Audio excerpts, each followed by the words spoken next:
اس کے بعد جو ہم نے آلریڈی 38 کروڑ روپے ان کے ایڈجسٹ کرا دیے، تو اگر ان سب کو آپ جمع کر لیں تو یہ ہمارا ان سے ٹوٹل سیٹلمنٹ پیکج جو ہوا ہے یہ 150 کروڑ روپے سے زیادہ کا ہوا ہے، جس میں گورنمنٹ کے مد میں آلریڈی 40 کروڑ روپے ان کو وصول ہو گئے ہیں نوٹوں کی شکل میں، اور باقی ان کو یہ اماؤنٹ کی تقریباً 110 کروڑ کی سیکورٹی پرووائڈ کر دی گئی ہے، جو گورنمنٹ اگر ہمارے جو پرائیویٹائزیشن کمیشن کے آڈیٹرز جو فیصلہ کرتے ہیں نکلتا ہے تو وہ اس کو بیچ کے ایڈجسٹ کر سکتی ہے، اور اس کے لیے ہم ایک میوچولی سسٹم ایگری کر لیں گے کہ کس کو بیچنا ہے کیا کرنا ہے۔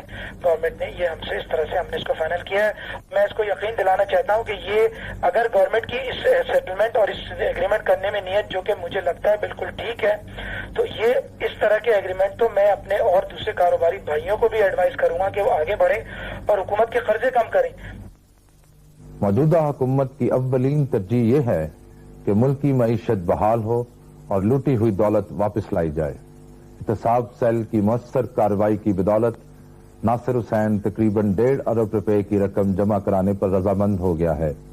اگر دوسرے نادہندگان بھی اپنی غلطی کا احساس کریں اور قومی خزانے کی رقم واپس کر دیں تو وہ قانون کی گرفت سے بچ سکیں گے، ورنہ انہیں عدالتوں سے عبرتناک سزا ملے گی۔